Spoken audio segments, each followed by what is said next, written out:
Bom, pessoal, boa noite. Eu sou o professor Anderson Rocha, do Laboratório de Inferência em Dados Complexos, RECODE, do Instituto de Computação da Unicamp. Nós vamos dar início, então, à nossa palestra de hoje, que vai ser da professora Thais Saibt, da Unicinos. Ela é jornalista formada pela Unicinos e doutora em comunicação pela URGS, no Rio Grande do Sul. A pesquisa dela é sobre a prática de fact-checking no Brasil, tá? É professora de graduação em jornalismo na Unicinos e criadora da iniciativa A Fonte Jornalismo de Dados e repórter na agência Fiquem Sabendo, especializada em lei de acesso à informação. Também embaixadora de inovação cívica da Open Knowledge Brasil, em Porto Alegre, e participa da coleta de dados do Índice de Transparência Covid-19 da Open Knowledge Brasil, com apoio da Fiotec. A sua tese de doutorado acaba de receber o prêmio de menção honrosa no Prêmio Caput de Tese de 2020. Muito bom, parabéns, Thais. Ser selecionado num contexto tão competitivo é muito bom, é recompensador. A Thais vai falar conosco hoje sobre desinformação e por que checar fatos não é nunca o bastante, tá? Ela vai trazer para a gente uma perspectiva diferente daquela que nós estamos acostumados em computação, então isso nos ajuda sempre a pensar fora da caixa, né? Que o objetivo é sempre ser críticos e fazer as perguntas certas, então isso é muito importante. Aproveito para agradecer a Thais pela disponibilidade para estar aqui conosco hoje e dar essa palestra. E como a gente sempre faz, a palestra vai ter mais ou menos 45, 50 minutos e ao final a gente tem um tempo para perguntas. Vocês podem, à medida que a professora Thais for falando, vocês podem mandando as perguntas pelo chat que eu vou anotando também, tá bom? Thais, muito obrigado por aceitar o convite de falar conosco aqui hoje. Por favor, fique à vontade para compartilhar a sua tela. Tá bem, muito obrigada pelo convite, né? E obrigada a todos vocês que aceitaram também ouvir essa versão jornalística aí do que vocês tentam resolver tecnologicamente. O professor Anderson, a gente se encontrou em em alguns eventos aí em que a gente pôde debater um pouco, né, de desinformação e desde então a gente tem trocado algumas experiências, já convidei também para participar de alguns encontros com jornalistas, né? Então está sendo interessante essa oportunidade de fazer essa troca agora invertendo o jogo, né? Fazer um pouco, mostrar um pouco para vocês de como a gente vê esse problema que vocês veem do ponto de vista tecnológico. Acabei avançando aqui, mas algumas coisas, então, não vão ser tão novas para vocês. Até, inclusive, comentei com o Anderson quando ele me desafiou a falar um pouco sobre meu trabalho de pesquisa. Essas problematizações vêm muito dessa tese de doutorado que, né, me deixou muito orgulhosa também de ter recebido esse reconhecimento, mas essa tese de doutorado sobre a prática de fact-checking no Brasil. Então, vem muitas problematizações aqui, algumas não são novas para vocês, inclusive vocês têm mais condições técnicas de compreender do que eu. Mas vamos lá, tem uma questão central nisso tudo, que às vezes a gente perde de vista, porque parece que tudo é culpa da internet, né? E quando a gente fala de desinformação, de checagem de fatos, isso vem muito presente, né? Parece que tudo começou agora e, na verdade, a gente, se for fazer uma recuperação histórica, fica muito claro que a internet não inventou o boato, né? Então, tem aqui uma imagem ilustrativa da Maria Antonieta, porque tem aquela frase clássica, né? Se não há pão, que comam brioches, que é, na verdade, uma frase publicada em um pasquim da época. Então tem tudo a ver também com a própria comunicação da época, né? Eu que venho dessa área do jornalismo, então a gente pensar nos mecanismos que se tinha de fazer certas campanhas, né? Inclusive para desmoralizar alguns adversários políticos ou algumas correntes políticas. Então, se a gente pensar essa estratégia de destruição de informações tendenciosas ou enganosas, ela é tão antiga quanto a própria imprensa, né? Se a gente pensar historicamente, isso tem que ficar presente que ela não é uma novidade em si. O que a gente tem de novo, e aí que eu digo que vocês têm melhores condições técnicas até do que eu, né, de compreender a complexidade desse fenômeno, o que a gente tem de novo é, de fato, uma estrutura de rede, uma estrutura de plataformas, enfim, que são coordenadas por algoritmos, que têm uma estruturação de dados que impulsiona certos discursos, que desperta certos gatilhos, que ajudam a disseminar esse tipo de informação e desinformação também. Então, tem uma questão envolvendo a internet, mas que não é exatamente a matriz. A gente tem comportamentos sociais e comunicacionais que ajudam, que estão né, na raiz de tudo, que são mais antigos do que isso tudo, mas a gente tem uma problemática que envolve a estrutura dessas redes e como essas plataformas organizam as nossas relações e as nossas comunicações.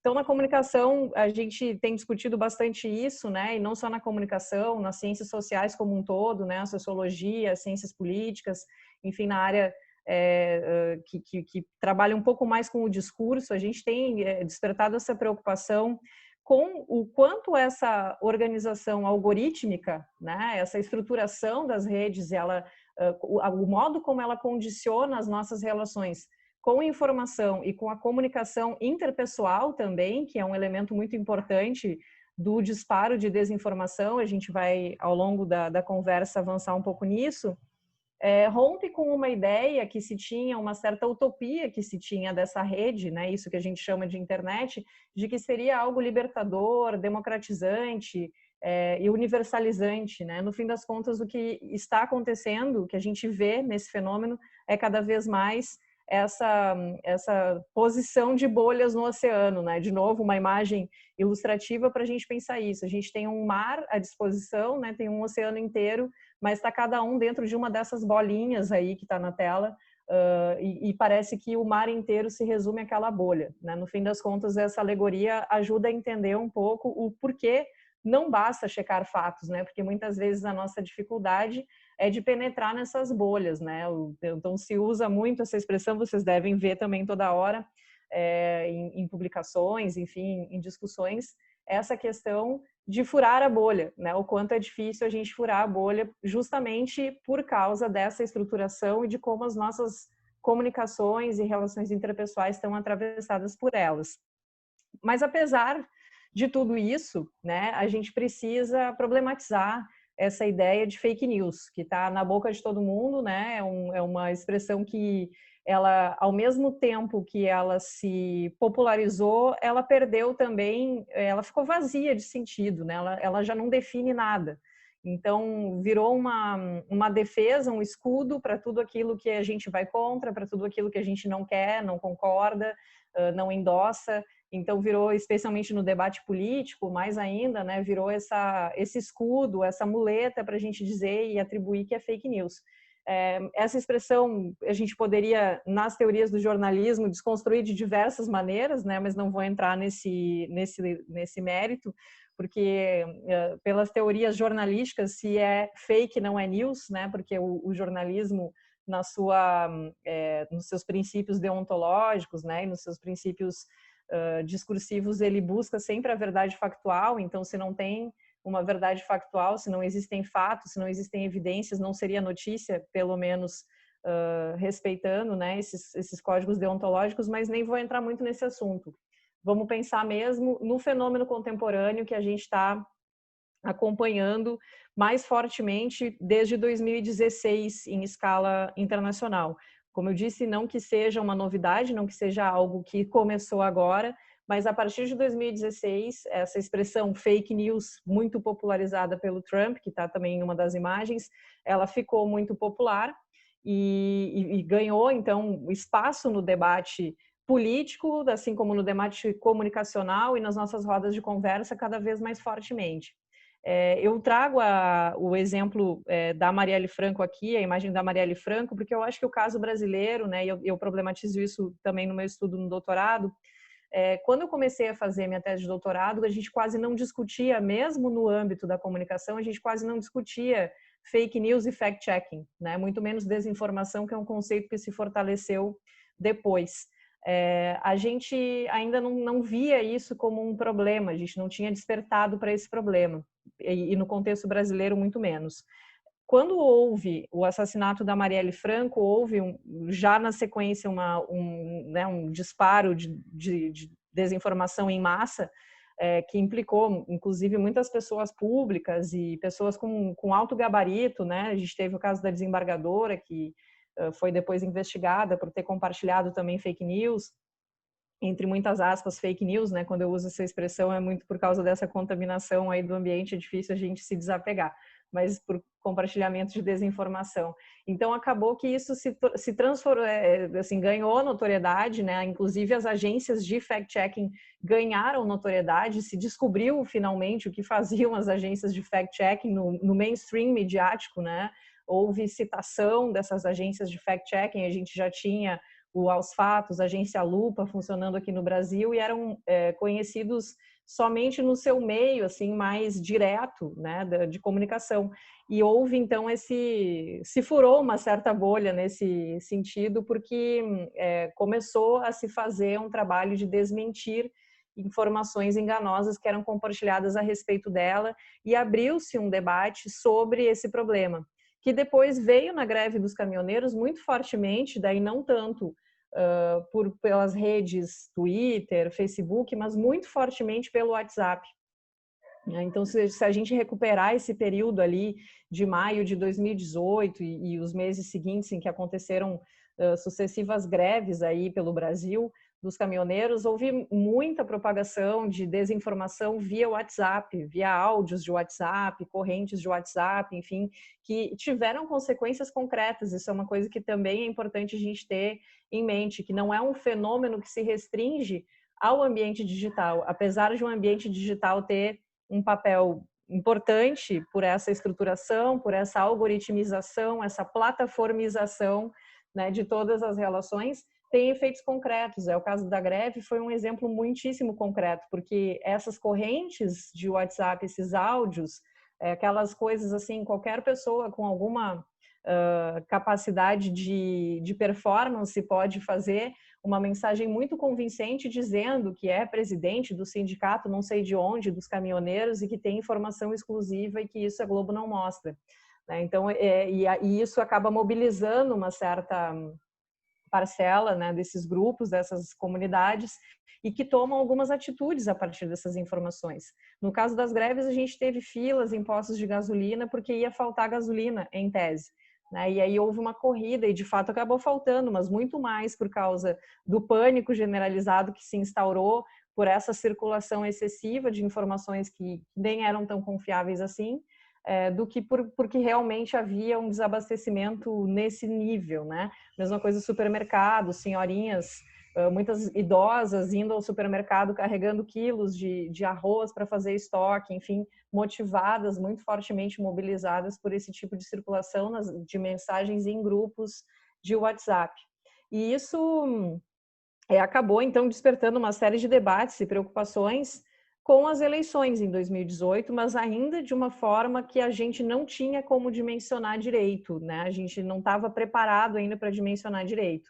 E o Bolsonaro está na ilustração porque foi quem saiu vitorioso nessa disputa eleitoral e com um amparo muito grande das redes sociais, independente de entrar no mérito de com informação ou desinformação, mas teve um amparo muito grande das redes sociais, tanto é que não participou de um único debate nas grandes emissoras de televisão e mesmo assim saiu vitorioso. Então, esses elementos que estão aqui dispostos nessa tela, eles estão aí para ilustrar uma mudança de um mecanismo de comunicação que era inquestionável, que eram as mídias massivas, né? A gente está hoje num ambiente paralelo de troca de informações que tem uma penetração muito grande e que, no fim das contas, contribui muito fortemente com a desinformação, mesmo que isso não seja uma regra. Pode contribuir também com a informação, evidentemente.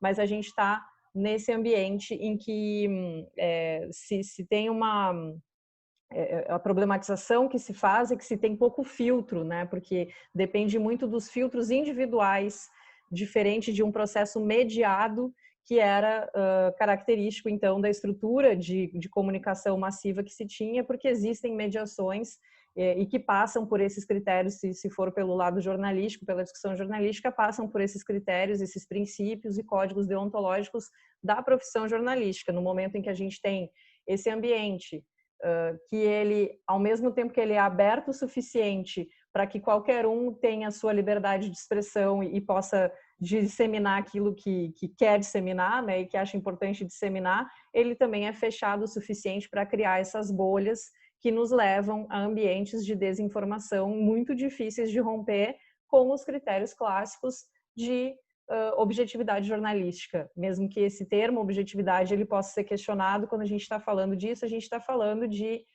encontrar evidências factuais, apresentar essas provas, esses elementos de prova de aquilo que a gente está falando ter alguma confiabilidade. No fim das contas, o que acaba determinando mais ou menos credibilidade a uma informação que é compartilhada são essas outras relações, né? São essa troca, essa confiança, essa relação de confiança que existe nessas redes. Bem, sobre desinformação enquanto conceito, né? Depois que a gente atravessou essa barreira e entendeu que isso é um problema e que a gente precisa lidar com isso, se começou a problematizar a expressão fake news, né? Se academicamente a gente entende que isso não é o suficiente para a gente debater esse problema, porque nem tudo é verdadeiro ou falso, né? Tem muitas nuances nesse sentido.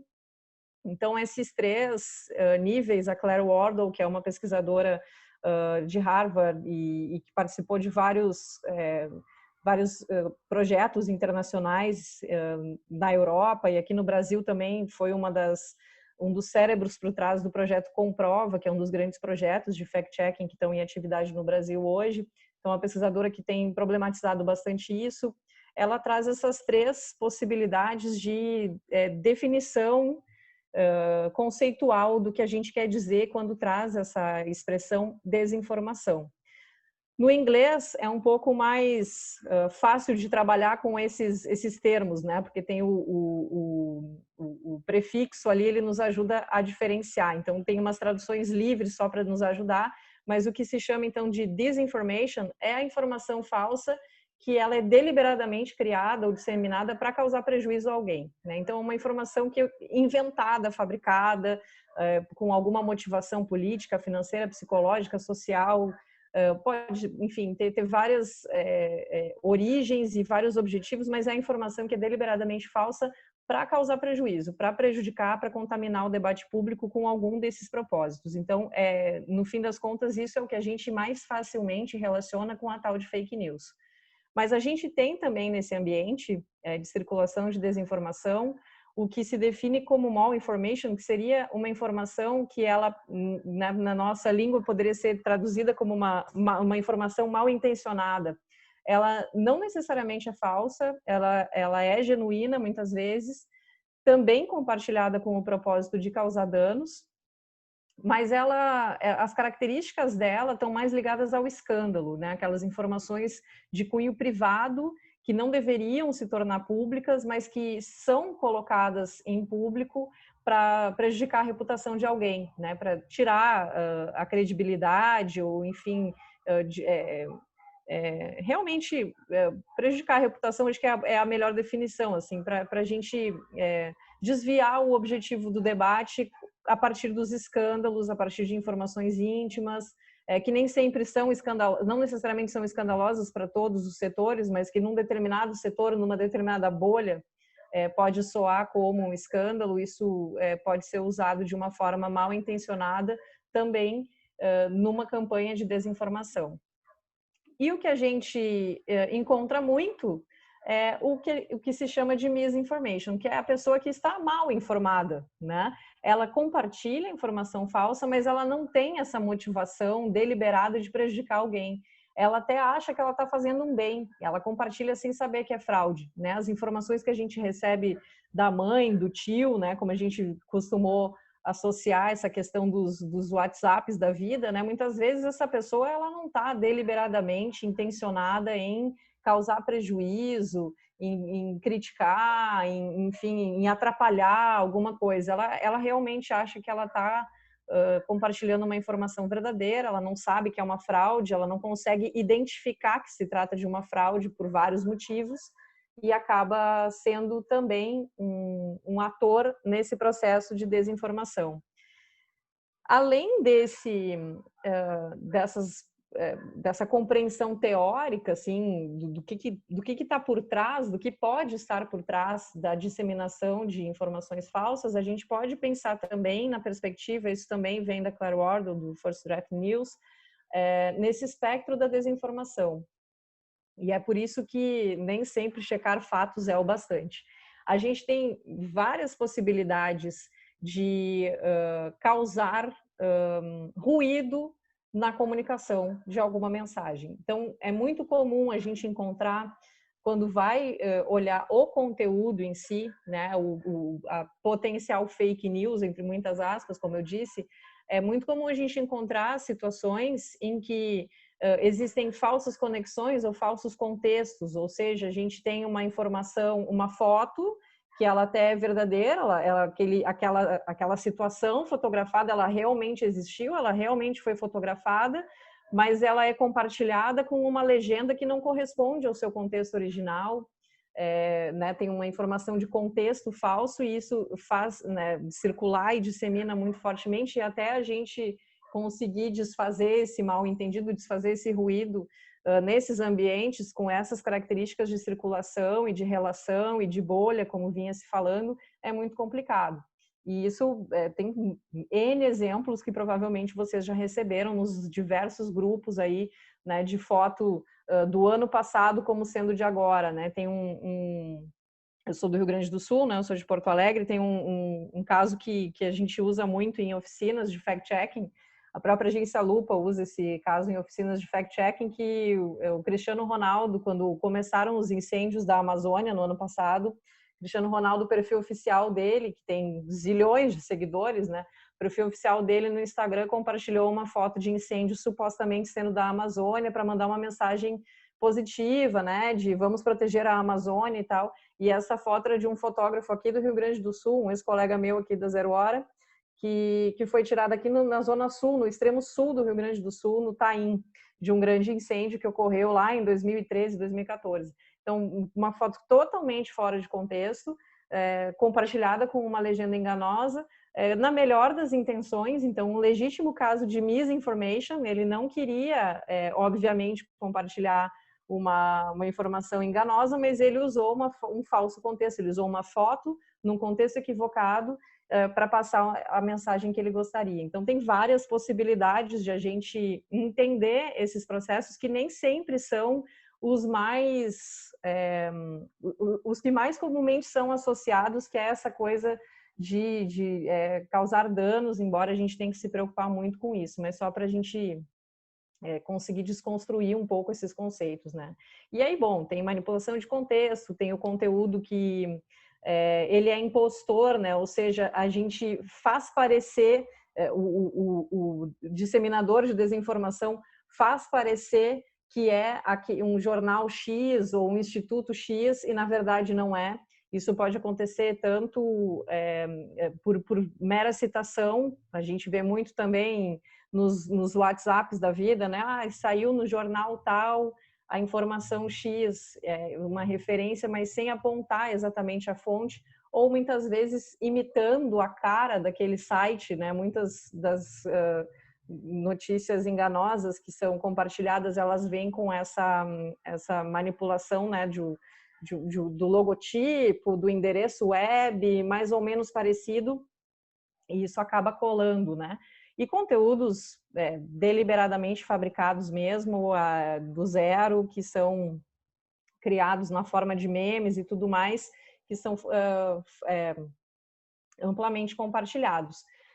Uma questão desse espectro da informação que é interessante é essa dimensão da sátira ou da paródia, que hoje em dia a gente tem cuidado muito, perdão,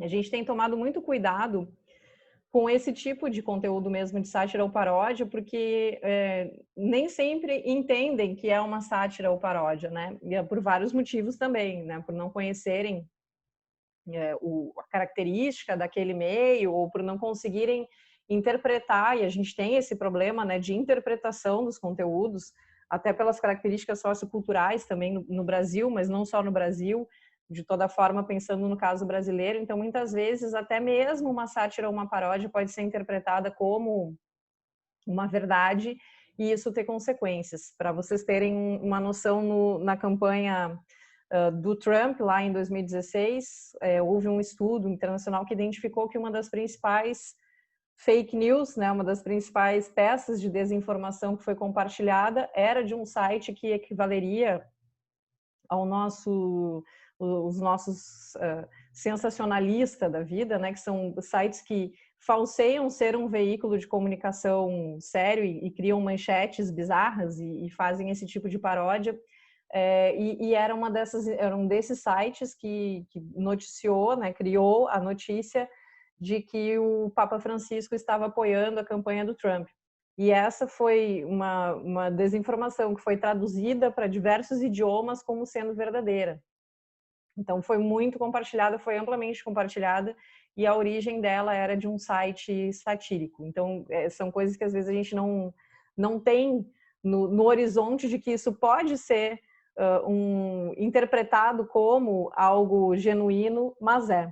Então, o que faz com que esse espectro ele funcione, né? Pensando do ponto de vista estrutura versus comunicação versus relações interpessoais e tudo isso que envolve a nossa vida hoje em rede.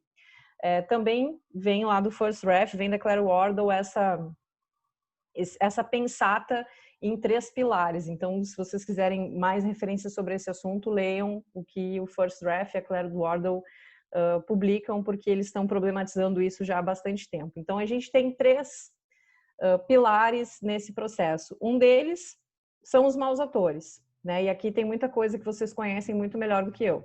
Né? Tem desde o perfil fake, aquele que eu faço de conta que eu sou alguém que eu não sou, né? Desde o perfil mais básico, assim, o fake mais básico, o fake / troll, né? Que também são aqueles perfis que só trollam, né? Que só compartilham determinado tipo de conteúdo, que retweetam, enfim, que fazem trollagem generalizada, e outras que são das dimensões que vocês dominam melhor do que eu, né? Robôs, hackers, algoritmos, que fazem, que poluem esse ambiente de informação, né? Que contaminam esse ambiente de informação usando essas estruturas da rede. Então, esses são os atores. A gente tem, por outro lado, só os maus atores, eles não conseguiriam fazer todo esse estrago se não fossem os maus comportamentos, né? Então, quando a gente pensa naquela primeira tela, a internet não inventou o boato, a internet também não inventou a mentira, também não inventou o sensacionalismo, também não inventou o preconceito, também não inventou a polarização e assim por diante, né? Então, a gente tem coisas que são da própria interação em sociedade e que se potencializa com o uso daqueles recursos da estrutura da rede, mas não são inventados pela rede. Então, a gente tem uma questão importante nessa relação comportamental e da forma como a gente se relaciona nas redes. Então, muitas das informações enganosas que são amplamente compartilhadas, elas são amplamente compartilhadas porque elas apelam ao sensacionalismo, porque elas são altamente apelativas, seja apelativa no sentido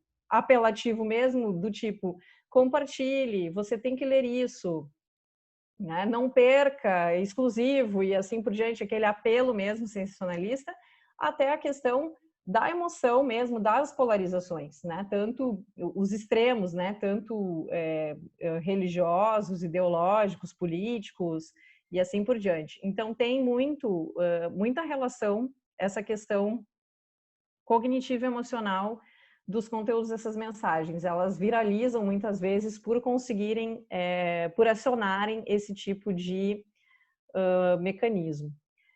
E aí tem o terceiro nível, que são os próprios conteúdos, os maus conteúdos. Então, o conteúdo deliberadamente falso, o conteúdo que é um conteúdo de spam, que ele de tanto repetir, de ele tanto ser divulgado, muitas vezes disparado de forma automatizada, o que também tem a ver com a estruturação de redes, ele acaba se consolidando, se firmando. Então, o conteúdo de spam também é um problema. O discurso de ódio, que está muito associado aos maus comportamentos, é um problema.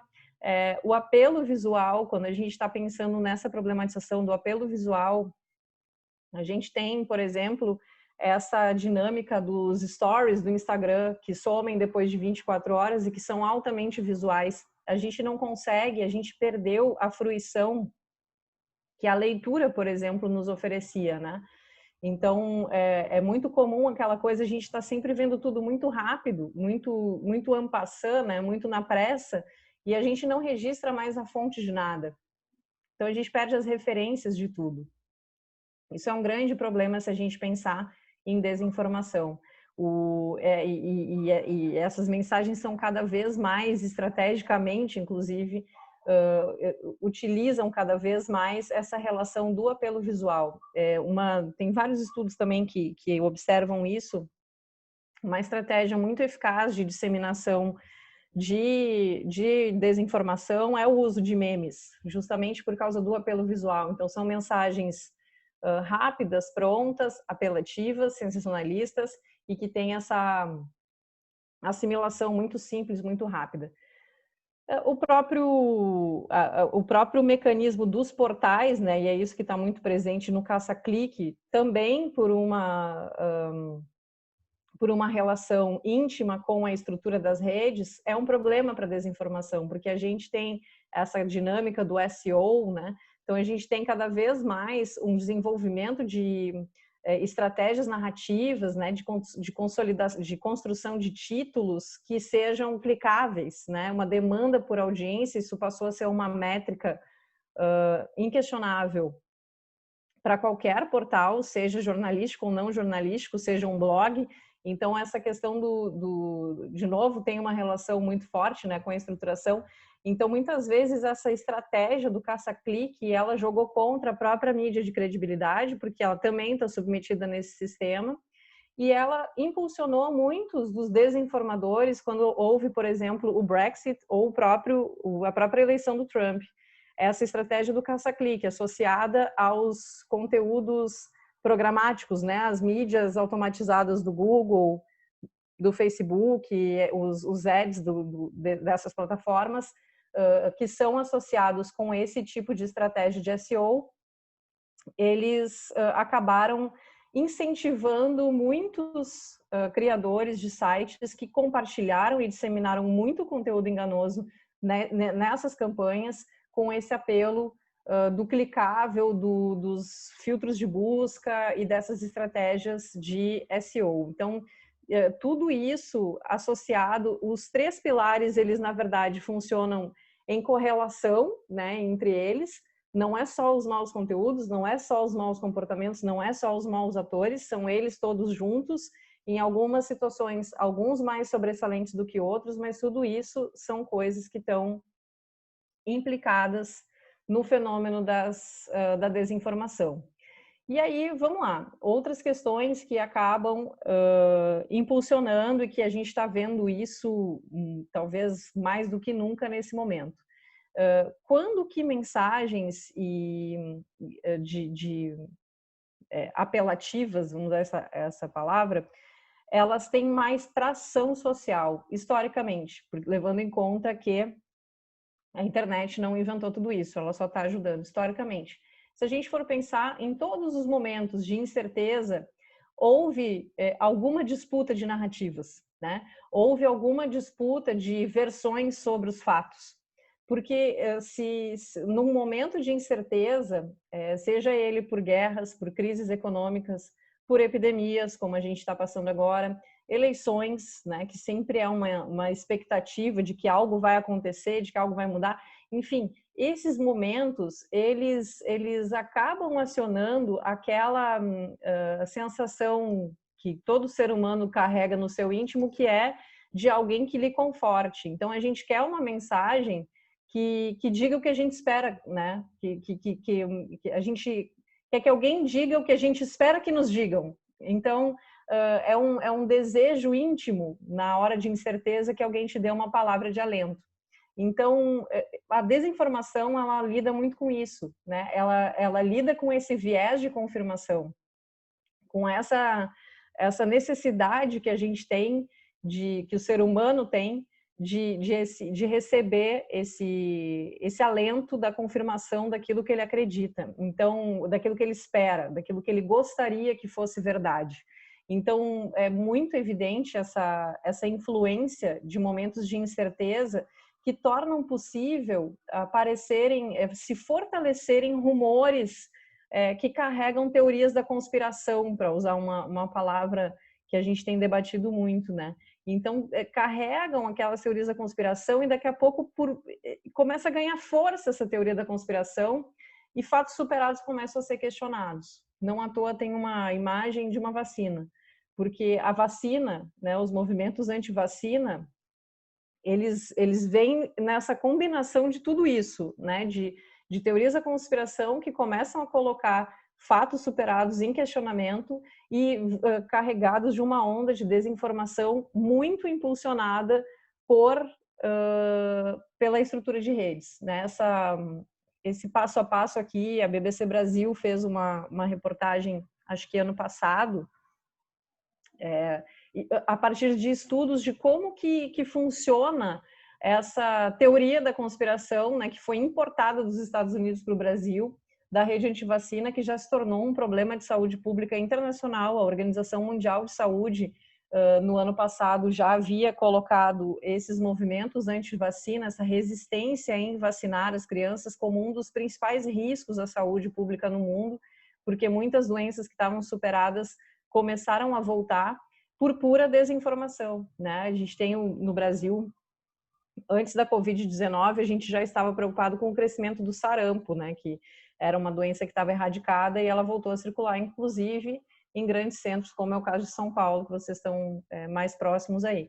Então, a gente tem isso tudo, essa por pura desinformação. Como é que essas redes, elas auxiliam nesse processo? Então, isso é muito claro e muito evidente para vocês, mas só para passar, né?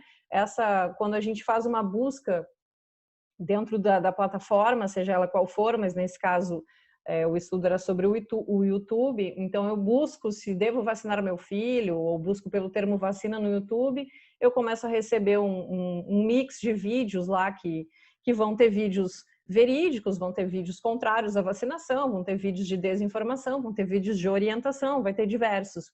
Quando eu começo a clicar em a recomendação do vídeo seguinte, ela me leva a outros resultados parecidos, porque aquela programação ali envolvida nessa estruturação de rede, ela entende que eu estou interessado naquele tema. O que acontece se eu não sei que existe essa estrutura, se eu não estou suficientemente ciente de que existe essa estrutura, e isso é a realidade de 90%, isso é uma estatística que eu estou chutando, mas é a realidade da maioria dos usuários, principalmente no contexto brasileiro. A gente associa aquele conteúdo ali como se fosse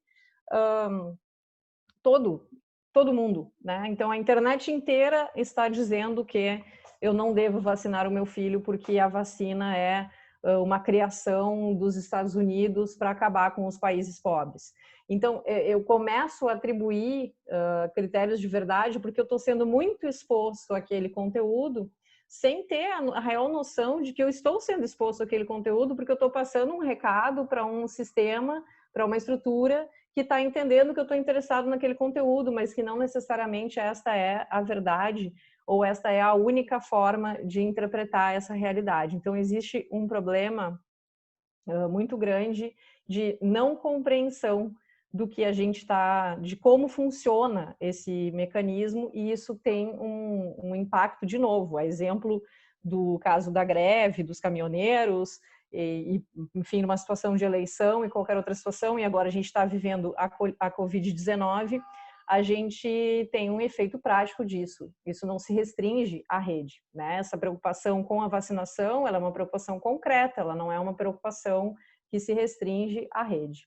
O que fazer, né? Estou chegando já no final para a gente poder abrir o debate, vocês me dizerem o que ficou aí para trás.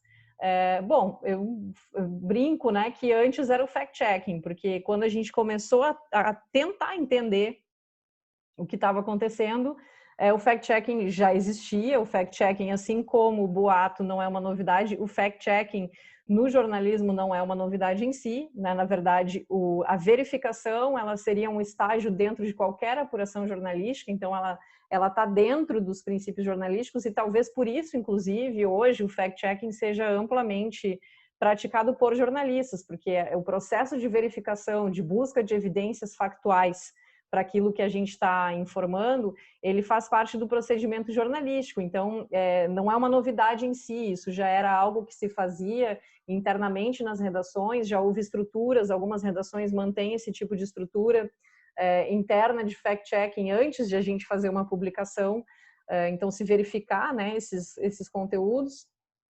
Mas já no início dos anos 2000, principalmente nos Estados Unidos, vinha ganhando força esse outro formato de fact-checking do que já está público, né? Então, pegar o primeiro objetivo do fact-checking, quando ele surgiu, era identificar aspectos que não tinham evidências, né, que não eram comprovados no discurso público, principalmente de pessoas públicas. Então, houve grandes projetos de fact-checking nas eleições americanas, em outras situações, em que principalmente os políticos, os que ocupam posições públicas, tinham as suas declarações verificadas dentro desses critérios objetivos, desses critérios de busca de evidências factuais para as informações. E se aplicou muito isso, então, nesse ambiente de desinformação das redes sociais.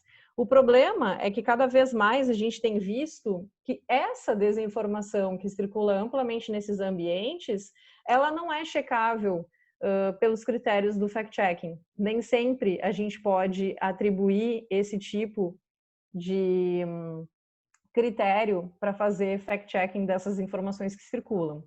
E aí começam os problemas discursivos, né? E por isso talvez seja um pouco difícil a gente conseguir desenvolver ferramentas de ordem técnica, que é mais a área de vocês, para a gente acabar com para a gente não acabar, né? Mas pelo menos reduzir o impacto desse tipo de desinformação. Tem uma diferença entre o conteúdo ser falso e mentiroso.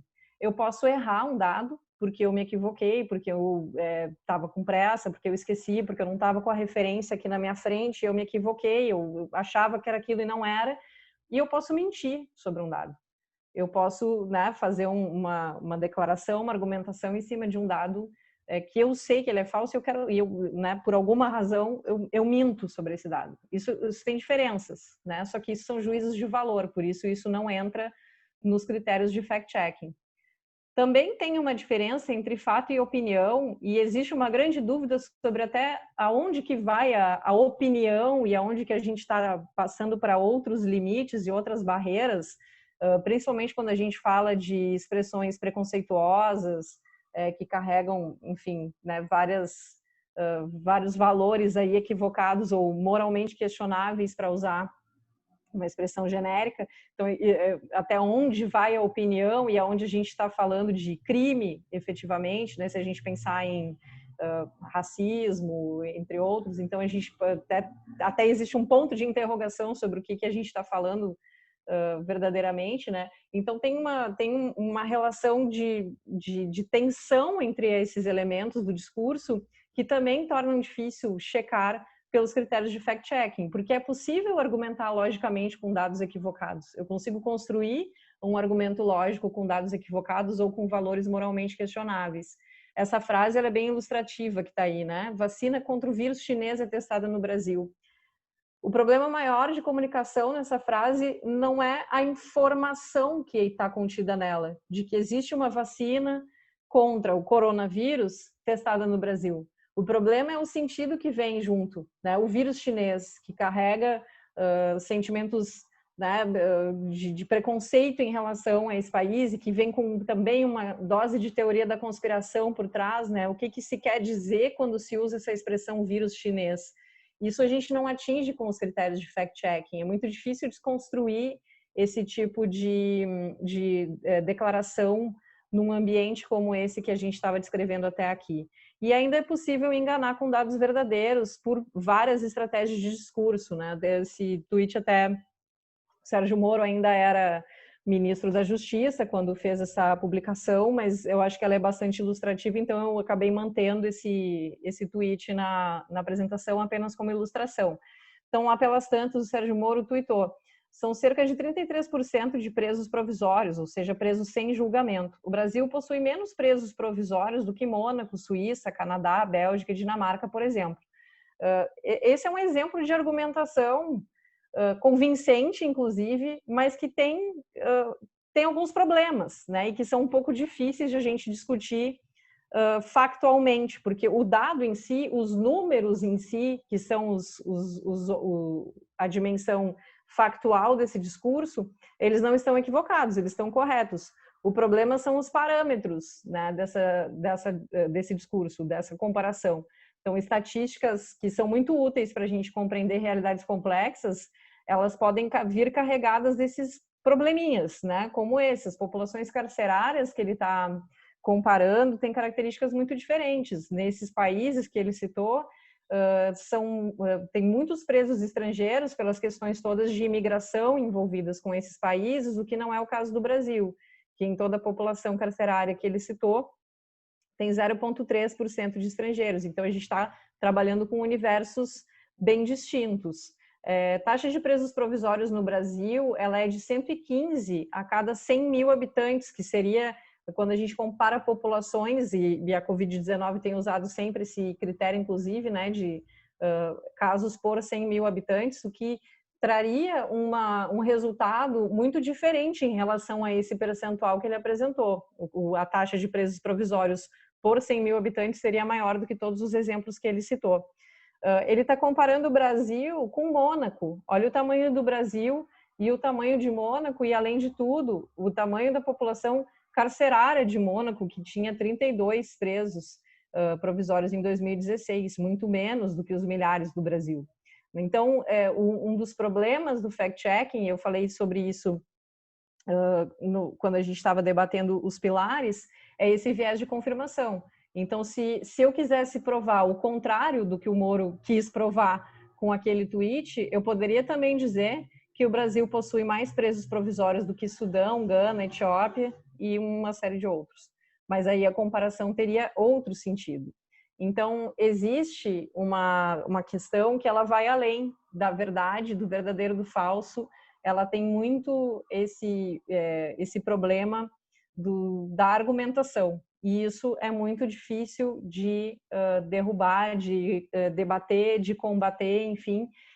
Envolve educar para a mídia, mas não no sentido de ensinar a usar redes sociais, né, que é o que muito se fez, né, até com as políticas de redes sociais limitadas. Então, se deu acesso às pessoas, mas não se preparou para usar, e muito educar para a ética, né, o que inclui pensar em transparência, inclui a gente entender esses algoritmos, entender que a rede não é tão neutra quanto a gente gostaria.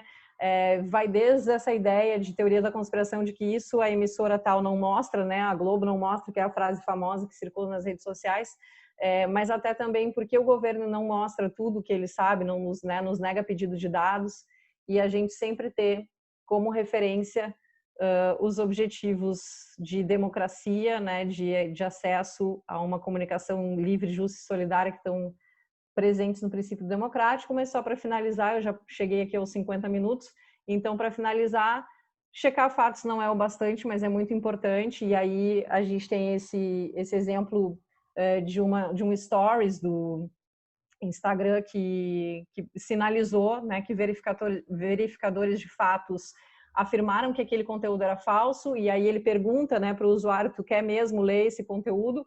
Mas ele dá um recado que esse conteúdo é falso, dá essa opção, e aí vem né, se você quer continuar, você vê ou não a informação. Mas estar já esse conteúdo, passar esse recado, se ninguém fizer isso, como vai ficar, né? Então, não é o bastante, mas é uma dimensão importante, é algo que a gente está tentando qualificar, inclusive com a ajuda aí de opções tecnológicas. Aqui estão os perfis os meus perfis, enfim, formas de contato, depois o professor pode compartilhar com vocês. E e deixar à disposição numa boa, mas vamos lá, vamos conversar, que eu já falei demais, acaba que a gente se empolga na conversa e já passei os 50 minutos aí. Não, não se preocupe. Muitíssimo obrigado pela ótima exposição, por trazer uma visão bem complementar e diferenciada sobre esse assunto. Eu costumo dizer que computeiro tem mania de pensar que a gente é capaz de desenvolver a solução que vai dar o 0 ou 1, né? E o problema é muito mais cheio de nuances do que se imagina. Isso é bom, é um dos meus objetivos, era justamente trazer pessoas que têm essas visões diferenciadas para complementar a formação de todos.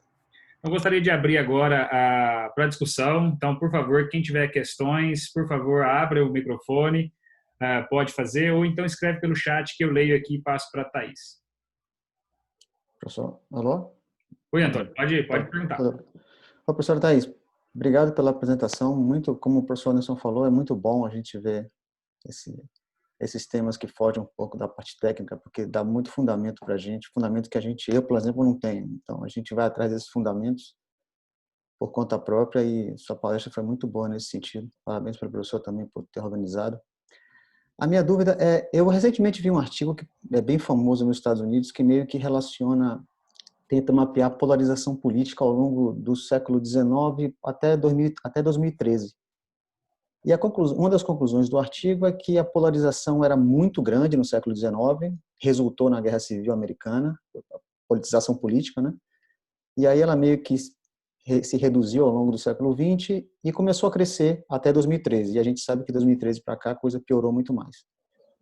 A minha pergunta é, na sua opinião, esse fenômeno de desinformação, ela foi consequência da polarização política? A polarização política foi consequência quer dizer, além dessa desinformação ter sido consequência da tecnologia, né, das pessoas terem acesso mais pessoas terem voz através da tecnologia, qual a relação que você vê entre a polarização política e a desinformação? Você acha que elas meio que são uma simbiose, uma alimenta a outra, uma foi mais consequência da outra ou não? Eu vou dar realmente uma opinião, porque eu não tenho conhecimento sobre esse assunto. Eu acho que essa é uma questão de ciência política mesmo, né? Eu acho que inclusive tem bons estudos sendo feitos nessa área, tentando entender, né, o crescimento de algumas correntes e a derrocada de outras nesse contexto. Pelos conhecimentos que eu tenho dessa relação de comunicação que eu apresentei um pouco para vocês, assim, essa estruturação de rede, como que ela responde a certos estímulos comunicacionais e acaba fortalecendo algumas bolhas. Eu acho que elas são correlatas, eu acho que uma coisa acaba ajudando outra. A polarização não existe por causa das redes, mas talvez ela tenha se intensificado por causa das redes nesse processo de recomendação e de a gente se retroalimentar daquilo que a gente ensina para o algoritmo que a gente quer ver. Então, eu acho que e tu traz esses dois períodos, até não conheço esse artigo, se vocês quiserem depois também me indicar material, é interessante ler. Realmente, assim, eu acho que esse é um tema de ciência política, ele não é da minha ciência de comunicação por si, mas esse período que tu sinaliza, vê que ele carrega, né, da Guerra Civil, né, que teria se intensificado na Guerra Civil Americana, essa polarização, e aí houve uma certa tranquilidade, aí um pseudo momento, né, de tranquilidade, porque nunca as coisas são tranquilas nesse universo, e a gente vem depois para o século XXI com uma nova virada. A gente está falando de incerteza, né, a gente está falando de um certo ambiente de disputa, que ele é muito rico para esse tipo de campanha, né, de polarização e de tudo mais. Então, tem essa similaridade, talvez, que pode explicar um pouco. O século XX, que vem nesse meio campo aí, ele foi o século em que, do ponto de vista jornalístico, daí pensando, né, as diferenças de comunicação que estão envolvidas aí. O século XX foi o período de consolidação dessa imprensa, que é uma imprensa industrial, que é uma imprensa que está muito associada aos princípios capitalistas e tudo mais, e que, por isso, ela se distancia do debate político e ela, de certa forma, colabora para certos consensos sociais e democráticos. Então, é esse período do século XX que ele corresponde com a consolidação da democracia na maioria dos países e a imprensa como consequência, né? Essa imprensa como consequência também desse ambiente democrático. Então, isso acaba colaborando com a produção de certos consensos sociais. E eu acho que isso pode atenuar a polarização. Quando a gente vai para esse ambiente de internet, em que né, se abre o leque porque a gente tem menos filtros, né, que foi o início ali da minha fala, a gente tem menos esse filtro, essa mediação da imprensa, ela perde força, porque a gente tem como furar esse filtro. Então, aí a gente começa a ter o problema dos filtros bolha, né? A gente começa a ter a questão de circular só dentro daquilo que a gente endossa, né? Daquilo que a gente quer ver. Quanto mais a gente diz que quer ver, mais a gente vê. Então, acho que são correlatos, mas eu não saberia dizer o que veio primeiro. Eu vejo correlação entre as duas, não sei quem começou com o quê. Acho que é um tema mesmo de ciência política. Obrigado. Eu Obrigada botei no pelo chat link. o link Vou do salvar artigo. aqui. Achei bem O legal. Antônio mandou o link aqui, eu compartilho contigo depois, Thaís. Beleza. Tem uma pergunta aqui agora do Lucas, e eu vou me juntar à pergunta do Lucas, justamente o seguinte: eu gostei do seu comentário no início de que se é fake não é news, se é falso não é notícia, tem muito sentido, né? Mas o termo pegou e agora a gente vive com ele, né? E aí depois no final você fez uma colocação que para o desenvolvimento de uma ferramenta se torna um grande desafio. O seu comentário foi: a informação muitas vezes não é checável pelos critérios de fact-checking. Ou seja, você passa de algo que poderia ser determinístico, em que você tem um conjunto de passos que você pode seguir, aí no final você vai ter uma resposta sim ou não, e tem muitas outras nuances que você precisaria olhar. E quando você pensa em desenvolver uma solução algorítmica para te ajudar nesse sentido, isso é um complicador importante. Então, o Lucas coloca aqui: o uso da tecnologia contribuiu para a desinformação. Isso é um fato, né? A própria tecnologia poderia ser usada para combater esse problema?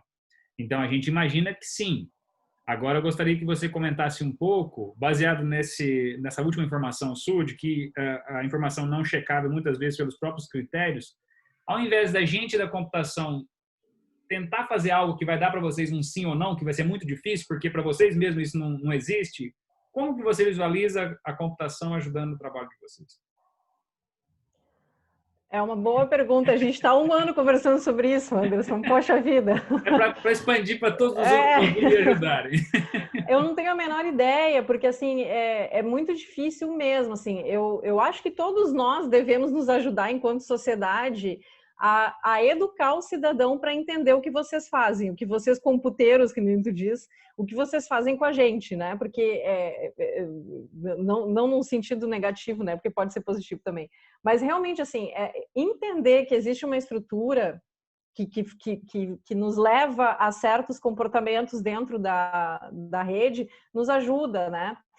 Agora tá bombando esse documentário da Netflix, do Dilema das Redes, né? Que até faz uma alegoria bem interessante dos algoritmos ali.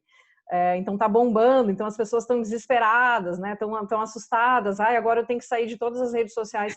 Eu estou em todas as redes sociais e eu não me sinto vítima das redes sociais por estar em todas as redes sociais. Claro que eu sei que eu estou recebendo anúncio disso, daquilo, porque eu cliquei lá e tal, mas assim, eu consigo sobreviver com isso, né? Então eu acho que tem uma questão de a gente entender esse sistema. O problema é que a gente foi engolido por esse sistema sem entender isso. E isso nem seria possível, porque a gente está aprendendo com o tempo também como ele funciona. Não seria possível, bom, agora nós vamos explicar o que é a internet e depois vocês vão entrar na internet. Não existe isso também, né? Então, mas a gente pode melhorar a nossa compreensão sobre como é que isso funciona. Eu acho que não tem uma resposta automatizável para esse tipo de checagem. A gente tem para essas outras coisas, né? O que é deliberadamente falso, no sentido de, bom, tu consegue me responder... Deixa eu facilitar a pergunta para você, então, com uma pergunta agora em cima dessa do Rafael aqui. Ele complementou. Como que vocês hoje têm usado a tecnologia para ajudar vocês nessa busca de detectar ou não que tenha desinformação? Em qual etapa do processo de checagem você vê mais necessário e útil o uso da tecnologia? É isso que eu ia dizer. Eu consigo, com ferramentas tecnológicas, saber se essa foto que o Cristiano Ronaldo compartilhou como sendo da Amazônia de ontem, eu tenho evidências tecnológicas que me permitem desmentir e muito mais rapidamente do que se eu for humanamente tentar identificar né, no olho se aquilo ali é a Amazônia mesmo. É impossível fazer isso. Então, esse nível é muito usado, assim, essas ferramentas que conseguem nos dar uma resposta mais... e claro, e ainda assim as ferramentas que a gente usa jornalisticamente, elas não dão uma resposta pronta, né? Ainda assim, eu preciso fazer vários cruzamentos lá com as buscas reversas e enfim, né, até eu conseguir regredir a origem daquela informação. Mas esse tipo de coisa, esse tipo de manipulação de discurso, ele é verificável e automatizável. Eu consigo hoje, e aí por isso que eu digo assim, não é sempre que o algoritmo funciona pelo mal.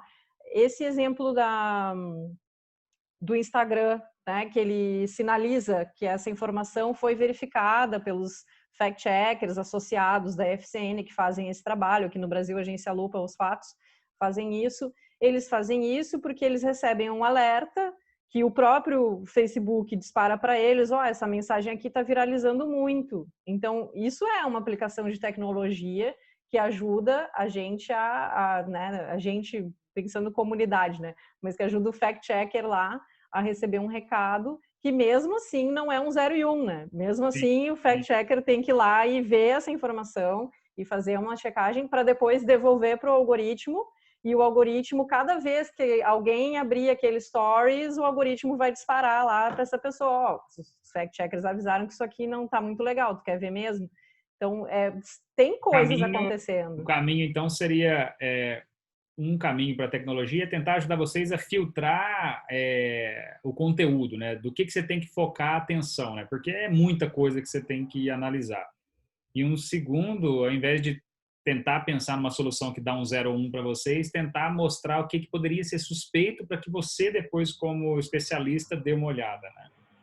E aí tem o problema, a gente mesmo assim vai ficar restrito a essas mensagens que podem ser desmentidas com critérios objetivos. Exato. Esse exemplo né, que está ali naquele recorte que eu apresentei, tem um dado errado, né? Tem um número que está sendo usado de forma enganosa, e ele era um número errado, né? Porque era um número que ele não é atualizado no tempo que ele diz que é.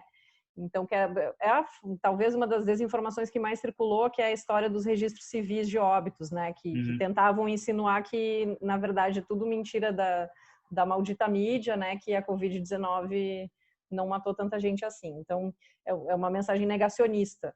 Mas existem muitas outras mensagens negacionistas que não são checáveis por esses critérios. Deixa eu te colocar uma outra mais difícil, então o pessoal está fazendo umas perguntas muito boas aqui. Uma pergunta da Gabriele. Nós vamos até às 10 agora. Você controla o tempo, eu sei que você tem aula logo em seguida. Não, tranquilo, já avisei meu colega aí. Pergunta da Gabriele é justamente o seguinte, é sobre a ligação da desinformação com a religião. Durante a pandemia, vimos muito discurso religioso sendo usado para explicar a existência do vírus, óleo santo que curaria e etc. Ela diz, me parece que esse tipo de argumento é mais difícil ainda de ser checado, não? Ele não é exatamente difícil de ser checado. Ele é mais difícil de convencer a tal da bolha. Porque ele é facilmente checável, porque assim, não As temos... bolhas religiosas são muito mais fortes, né? Pois é. Assim, não temos elementos científicos para dizer que o óleo santo cura Covid-19, isso é checável, né? Assim como a gente não tem para dizer que o suco de limão e assim outras coisas que circulam aí pelas redes sociais. Água tônica. Então, assim, água tônica. E tem coisa pior, né? Tem coisa do tipo beber água sanitária, né? Que inclusive levou gente intoxicada para hospitais. É aí que eu digo, a desinformação tem um efeito concreto, né? Teve gente sendo hospitalizada, teve gente que possivelmente morreu por cair nesse tipo de corrente, né? Então, checável é. E aí, por isso que apenas checar não basta, porque checável é. Nesse caso, a gente tem critérios factuais para derrubar essa informação. Mas isso não vai convencer aquele sujeito que está nessa bolha religiosa. Então, é complicado. Essa relação, assim, existe a impressão que a gente tem, quem estuda fact-checking, e não é uma impressão, é uma constatação, a gente conversa com pessoas diferentes das que são expostas à desinformação. A gente não consegue responder diretamente. No sentido assim, dificilmente, isso não é só o caso brasileiro, né? No ano passado, no Congresso da Abrage, a gente recebeu pesquisadores dos Estados Unidos que fizeram, depois eu posso passar, o Jason Hafler, acho que é o sobrenome dele, não sei se é essa a pronúncia correta, foi um dos pesquisadores que apresentou o trabalho. Eles fizeram, né, vários grupos focais, vários estudos com cidadãos americanos e identificaram isso, assim, que rarissimamente uma pessoa que foi exposta a uma determinada desinformação, ela viu a checagem daquela desinformação também, né? Então, geralmente a pessoa viu, eu sei mais da desinformação que existe por aí, porque eu vi o fact-checking do que porque eu tenha recebido a desinformação. Então, a gente está em polos diferentes mesmo. Tem uma outra pergunta aqui da Raíssa. Ela pergunta se você tem acompanhado de alguma forma o PL das fake news e qual a sua opinião a respeito. Eu tenho acompanhado muito superficialmente, né? Até deveria me debruçar mais sobre esse projeto. Quando eu digo superficialmente, é muito pelo que os próprios colegas que estão mais próximos, né, do acompanhamento desse debate acabam trazendo para a gente. Então, efetivamente, assim, eu não vi o teor e acompanho muito pelos grupos, né, de jornalistas que estão mais próximos dessa questão. Ele já melhorou bastante em relação ao projeto original, que previa, por exemplo, criar uma categoria profissional de fact-checkers, né? O que jornalistas questionaram fortemente, porque o fact-checker nada mais é do que um jornalista, e a categoria jornalística perdeu o seu status, né? Tanto que hoje qualquer um pega um registro profissional de jornalista, mesmo sem ter diploma universitário. Então, tinha distorções desse tipo na proposta original, que pela ação desses colegas que estão acompanhando mais de perto, se conseguiu driblar, então já se melhorou bastante. Mas, em linhas gerais, não especificamente sobre esse PL, até porque eu não tenho tanta informação para poder dar uma declaração assertiva para você sobre isso, em linhas gerais, é preciso ter cuidado. Eu não quero dizer que necessariamente esse projeto vai ser ruim, inclusive pessoas muito mais preparadas e informadas do que eu têm dito que ele é dos melhores de tantos outros que já foram apresentados nessa linha, mas em linhas gerais a minha tendência é que é preciso ter cuidado com normatização desse tipo, porque aí a gente acaba num risco básico de cercear a liberdade, né, de informação, de expressão, que é muito grave. Então, às vezes, para tentar tirar o joio, a gente tira o trigo junto, né? Então, a gente precisa ter muito cuidado com esse tipo de legislação. E a Cristina Tardáguila, que é a fundadora da Lupa e que hoje exerce um cargo de direção na IFCN, ela se pronuncia muito a respeito, né, disso, até porque ela acompanha no mundo inteiro essas discussões de legislação e de regulação de desinformação, e ela frequentemente se pronuncia também nesse sentido, de que não viu em nenhum país um PL resolver essa questão. Não vai ser na base da lei que a gente vai resolver. Então, o problema da desinformação ele é muito mais amplo do que a gente conseguiria regular. Obrigado. Eu tenho mais duas Especialmente perguntas. por uma questão, né? Porque aí se eu só vou fazer uma última pontuação, porque se a gente está discutindo aqui que nem os informáticos e nem os jornalistas não conseguem dizer precisamente o que é fake news, não vão ser os legisladores, né, que vão conseguir dizer. Então, assim, ninguém vai conseguir resolver sozinho essa questão. Esse é o grande ponto. Eu tenho mais duas aqui, vou tentar ficar com essas duas para você conseguir ter tempo para ir para a aula. O Alexandre, ele faz um comentário na linha de que existem muitos algoritmos hoje que também geram conteúdo. Então, tem vários aí que é o gerador automático de notícia, né? E então vai chegar um momento que pode ficar muito inviável. Você vai ter tanto conteúdo sendo gerado que o trabalho de fact-checking vai ficar praticamente impossível. Talvez uma verificação amostral, ele pergunta aqui, a verificação amostral cada vez menor por conta do aumento do volume de informação gerada fará sentido? A gente aqui discutiu a questão da dificuldade semântica, mas tem a dificuldade também quantitativa, né? Eu não sei se eu entendi essa verificação amostral, porque assim, no sentido você de vai ter que eu verificar apenas alguns exemplos e aí automaticamente um monte de outras notícias falsas vão acabar sendo não verificadas, digamos. Sim, isso já acontece, né, na bem da verdade. Uma geração automática de conteúdo. Eu não, pois é, o interessante de participar dessas coisas é porque daí vocês me dão ideias de coisas que eu preciso estudar, né? Porque eu não sei, tem muitas nuances, assim. Isso é um problema, né? Isso, como eu disse, isso já acontece hoje. A gente já tem uma capacidade de verificação infinitamente menor. E agora também tem uma questão, por isso que a educação é a chave de tudo, né? E não a legislação, e não a computação, e nem mesmo a comunicação. Se a gente olhar, mesmo que existam milhares de informações falsas, milhares de fake news, elas são muito parecidas entre si. Então, vocês sabem disso, né? Coisas que a gente estava conversando mais cedo. Então, assim, elas são muito parecidas entre si. Então, é complicado porque, assim, o entendimento que a gente tem, e se mudou um pouco, né? Em 2018, a gente tinha um entendimento que era o seguinte: eu já verifiquei essa declaração, então eu não preciso verificar de novo, né? Já verifiquei uma vez, eu já desmenti. Então, se o cara repetiu, tudo bem, mas eu já desmenti, né? Só que tudo bem, né? O cara vai continuar repetindo, e não só ele, milhares de outros. Então, esse é o problema também, porque a gente, até pela condição limitada de verificação, tem essa dificuldade, porque a notícia falsa volta, às vezes volta com mais força. A gente está vendo isso agora, né? A Manuela Dávila é candidata aqui em Porto Alegre a prefeita, e informações falsas sobre ela que viralizaram em 2018, quando ela estava na corrida presidencial, estão voltando. Então, assim, coisas... E aí, o que o fact-checking vai fazer? Não, mas a gente já verificou. Os caras estão verificando de novo, porque é isso. Então, talvez a gente tenha que automatizar respostas para mensagens muito parecidas. O robô do Aos Fatos, a Fátima, faz mais ou menos isso, né? Não sei se vocês acompanham, então quem tem interesse aí pode ver, porque é uma solução de automatização desenvolvida por fact-checking, que hoje está em várias plataformas, né? Ela começou no Twitter, hoje ela está respondendo no WhatsApp, enfim, fazendo algumas interações nesse sentido. Ele faz mais ou menos isso, porque ele né, consegue identificar algumas coisas que estão, né, mais ou menos ali na tua mensagem, e te diz, olha, eu verifiquei uma coisa parecida aqui, será que não é isso? Né? Então te mostra uma checagem mais ou menos parecida. Então talvez a verificação, a resposta possa ser por aí. Legal. E uma última, vocês fazem checagens em múltiplos idiomas? A base é apenas informacional nas notícias ou também científica para fundamentar as notícias? Como é que vocês fazem na prática? Tá, ótima pergunta. Assim, sobre essa questão dos múltiplos idiomas, né? Tanto que aquele exemplo da vacina, ele traz essa questão da tradução, né? A gente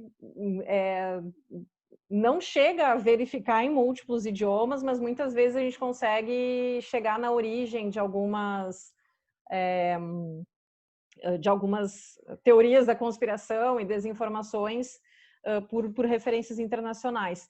No caso da Covid-19, existem algumas coalizões internacionais motivadas pela IFCN e outras redes de fact-checkers. A IFCN é a International Fact-Checking Network, que é a rede que certifica agências de checagem ao redor do mundo.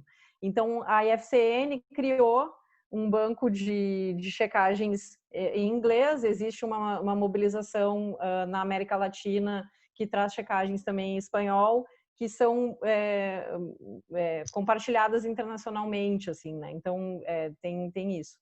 Mas, a princípio, cada um verifica o seu idioma, né? Então, a gente verifica as desinformações em português. Não chegamos a fazer esse processo de outros idiomas.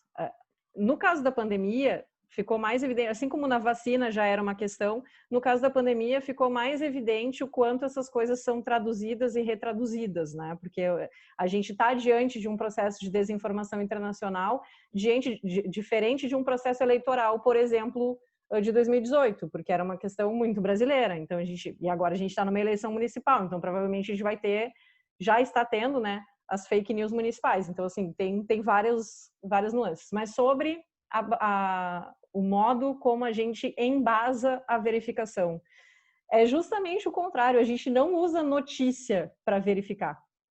Apesar de ter confiança de que verificação é um processo básico da notícia, o processo de busca de evidência do fact-checker, né, quando eu vou lá fazer uma desconstrução de uma informação que está sendo altamente compartilhada, não é a matéria do jornal A ou do jornal B que vai servir para fundamentar a minha verificação.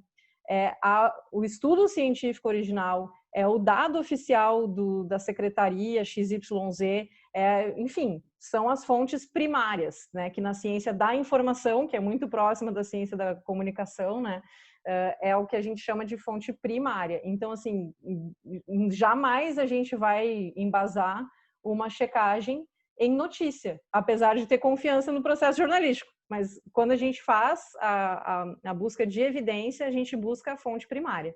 Então, foi boa a tua pergunta nesse sentido. O processo de fact-checking, ele vai lá nos estudos científicos. Muito bom. Thaís, muitíssimo obrigado. Ótima discussão. Por mim, a gente ficaria aqui pelo menos mais 1 hora discutindo esses tópicos. Vou convidá-la outras vezes para a gente discutir mais um pouco. Eu tenho certeza que as pessoas aqui gostaram bastante. E boa aula para você aí. Muito obrigado. Me convidem para ouvir vocês, né? Porque até pelas perguntas, enfim, fica claro que tem muita coisa. Como eu disse, assim, acho que tem coisas que vocês dominam muito mais do que eu. E eu gosto muito, eu poderia ficar também falando muito, porque é o meu tema da vida, né? Tipo assim, eu estudo isso, eu trabalho com isso, então assim, eu tenho muita... gosto muito de falar sobre isso, acabo falando bastante também por esse motivo, mas gostaria de cada vez mais ouvir também outras áreas, então se tiver a oportunidade de me convidar aí para ouvi-los, me convida que se eu puder eu participo também. Com certeza. Já fica o convite então para daqui 15 dias nós vamos ter uma palestra de historiografia do futuro, justamente no contexto de notícias falsas e como fica o processo de você contar a história no futuro com esse contexto de falsificações. Então, eu vou divulgar e vou te convidar se você puder assistir. Excelente, adorei. Obrigada, pessoal. Muito obrigado a todos. Bom final de semana. Um abraço a todos. Tchau, tchau. Tchau.